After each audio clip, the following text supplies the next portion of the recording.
Well, you might be able to guess by this point in our You guys go ahead and look at the clip before I start this video. Take a look.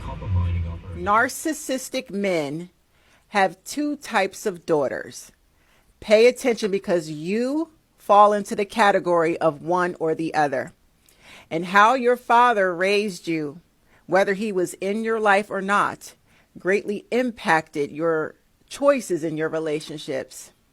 The first type of daughter is the codependent, the empath. Okay, you are struggling to break the pattern of attracting narcissistic men. See, what happened was your daddy is a womanizer. Your daddy didn't treat your mama right. Your daddy cheated and or put his hands on your mama. Your daddy has kids with other women. He has multiple baby mamas. Your daddy might be an ex-convict. Your daddy might have just up and abandoned you. Those are all characteristics of a narcissistic, abusive man who mistreats women. And because your daddy did not sit you down and educate you on how to spot and identify a predator, abuser, womanizer, liar, cheater. See, that was your daddy's responsibility. Okay. And he failed you. So now that you're an adult, you are now attracting men with the same personality type and same behavior as your daddy. And if your daddy abandoned you, let's just say he was not around, then you more than likely had a narcissistic mother because daddy was out the picture. Who else are you around? Who's raising you? So whoever raised you, mommy, single mommy, she had a toxic personality. And now that you're an adult, you are now attracting men with the same toxic personality as your mama because your mama's a narcissist. But that's your daddy's fault too because your daddy didn't protect you from your abusive mama, and it's affecting your choices in men. Now, the other type of daughter, this is number 2, is the toxic narcissistic daughter.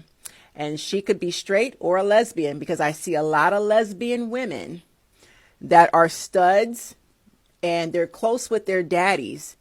And the thing that they share in common with their daddy is they're serial cheaters. They're whores. Yes, lesbians, studs can be whores. They can abuse and manipulate women worse than men do. That's because they learn the game from their toxic womanizing daddies and they have a close bond with their daddy. It's like daddy raised a son, except it's a woman. So lesbian women that are close with their cheating ass abusive daddies, or she could be straight and bisexual, but she's narcissistic like her daddy. Which category do you fit into?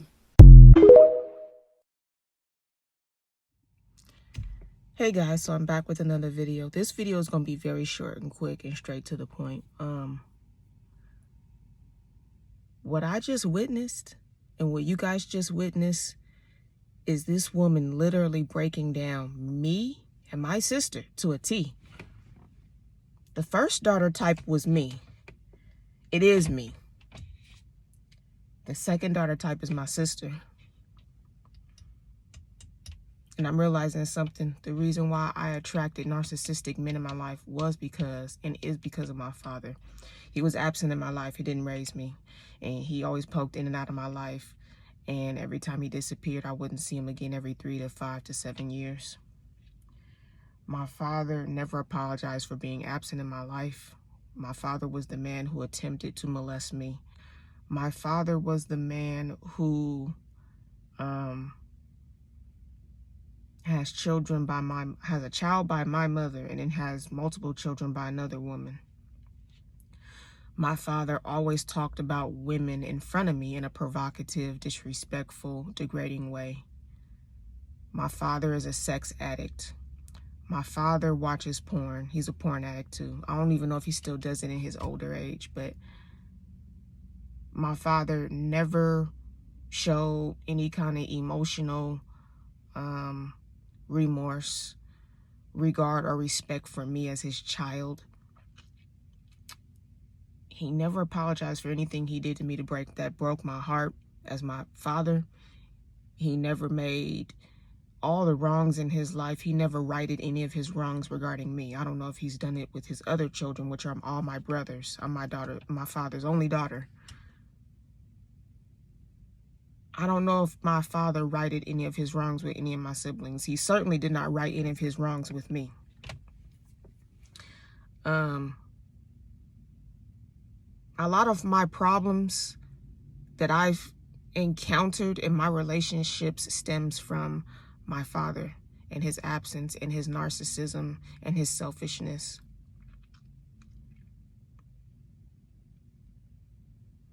My father's brokenness carried over into my life. My father's brokenness affected me. My father's brokenness transferred over into my life. It filled out his whole entire life, and then it has transferred over into me. So now I'm dealing with his fucking brokenness and his fucking sins, and I'm dealing with this shit. And yes, I'm a Christian. I'm cursed and I'm frustrated. I'm mad. I'm angry. My father's brokenness and his sins is affecting me. It has transferred over into me. My father didn't teach me how to pick the right men. All he ever did was talk crazy about other women in front of me. And then when I picked the very man that I thought was the right man for me, all he did was talk bad about him, but he didn't teach me anything. He talked bad about this man, which logically made me defend this man because it made me feel like, oh, he doesn't like the man that I'm with. He don't want me to be with any man. That's what I thought, because when I dated my child's father, he didn't even like him. He didn't even like my child's father. So now, of course, the man that I'm about to marry, of course he don't like him, because this man is not going to like any man I come across. He's going to find something wrong with every man that I have dated or date. That's what I thought in my mind. But he didn't sit me down and teach me. He didn't tell me why not to pick this man. He didn't tell me why. Maybe because he was afraid that he was going to end up talking about himself if he sat me down and taught me why not to pick these certain type of men. Maybe in him doing that, he was going to be talking about himself. And that's why he didn't teach me. Those are the demons that he didn't want to face. Unfucking believable. My father's sins and my father's brokenness have become my sins and my fucking brokenness. And my sister, she's even more of a sad fucking case in life. Do not have children if you're not ready to parent them correctly, because if you do not make sure that you are ready to parent them the way they're supposed to be parented, you are going to screw them up in life. Do not have children unless you are the right person to parent them, because if not, you will screw them up. You will screw them up here mentally. You will screw them up emotionally, psychologically. You will screw up this person, and they will grow up and become an adult that's just fucked up in the head. The problem with mankind is we're creating too many fucking narcissists in this world. That's the problem. And then empaths are created that feel like they gotta search for people's freaking validation to be accepted in life. Fuck that. I don't need your validation. I don't need the next person's validation to feel like I'm worth anything. That was my problem. I was too busy trying to get other people to validate me when all I needed was God to validate me all along.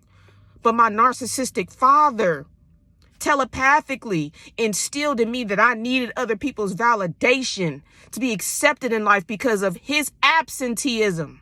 He was absent. He was never there for me.